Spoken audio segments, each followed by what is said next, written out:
չի գնում։ Զբաղվում է տնտեսությամբ։ Անբարոյական 300,000 հայերի վերադարձի այս հարցանը ադրբեջանցիներին վերադարձի օրակարգան եւ նաեւ ձեզ են հենց ընդդիմությանն են անվանում պատերազմի եռագլուխ կուսակցություն, ինչը կարծում ինչու գուցե նաեւ այս կուսակցությունները տեսեք, մինչև իրենց իշխանության գալը զոհերի քանակը մի տարվա հաշվարկով եթե բաժանենք ու իրենց իշխանությունից հետո ամբողջ 8 տարվա ընթացքում բաժանենք մի տարվա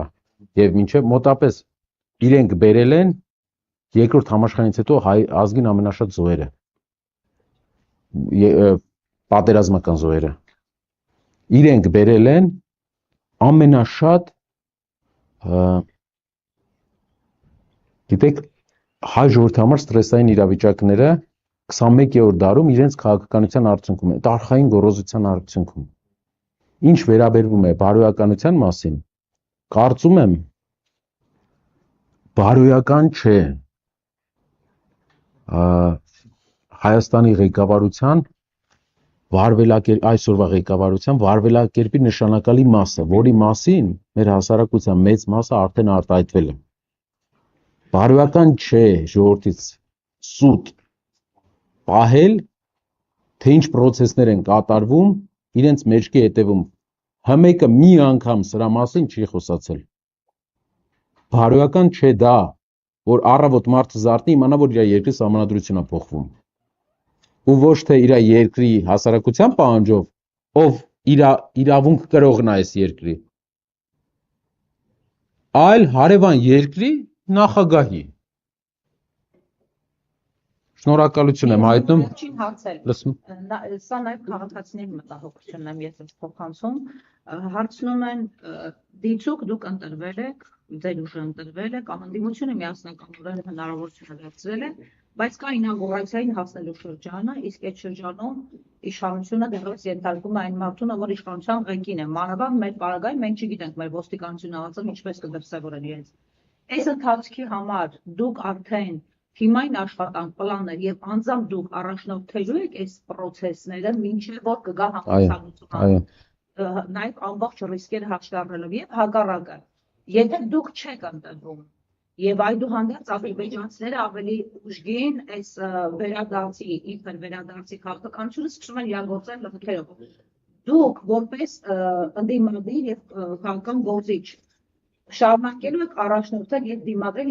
եւ ինչպես եք պատկերացնում այդ դիմադրությունը, որով կխանգարեք կամ կկանխեք ադրբեջանցիների քաղաքականության իրագործումը վերադարձի քաղաքականության։ Վերջի հարցին պատասխանեմ։ Մենք ամեն ինչ պետք է անենք, մեր հասարակությունը ամեն ինչ պետք է անի, որ այս փոփոխությունը լինի ու այս Հայաստանում իշխանությունը փոփոխվի դրա արդյունքում կանգնեցնելով այս process-ը։ Դրա արդյունքում մենք կարողանանք կանգնեցնել այս process-ը ամենաէֆեկտիվ ձևով։ Դրա համար պայքար։ Ամերիկայի Միացյալ Նահանգների հետ համաձայնագրի շրջանակներում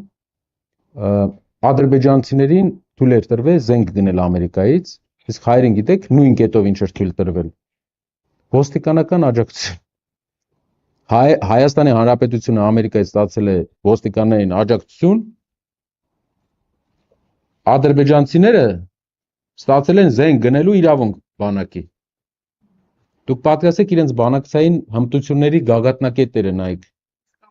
Ստրատեգիական հարցեր ունի լուծելով գուցե նաև դրա համագործակցի երկրների հետ կապված եւ այստեղ էլ կարող է լինել բանակցային դիրքավորում։ Մենք մեր հասարակության լեգիտիմ իրավունքների պաշտպանությունը ամբողջությամբ ստանձնելու ենք հաղթանակից հետո որևէ մեկը ոչ լեգիտիմ յուրաքանչյուր քայլ Հայաստանում ստանալու է հասարակության հրեշտակի պատասխանը։ Քաոս չլինելու լինելու է լեգիտիմ անցում։ Եթե լեգիտիմությունը կորցրած իշխանությունը փորձի ինչ-որ բան անի, նա ստանալու է հայ ժողովրդի պատասխանը Երևանյան փողոցը միշտ իր խոսքը սիրուն ասել է։ Շնորհակալություն։ Շնորհակալ եմ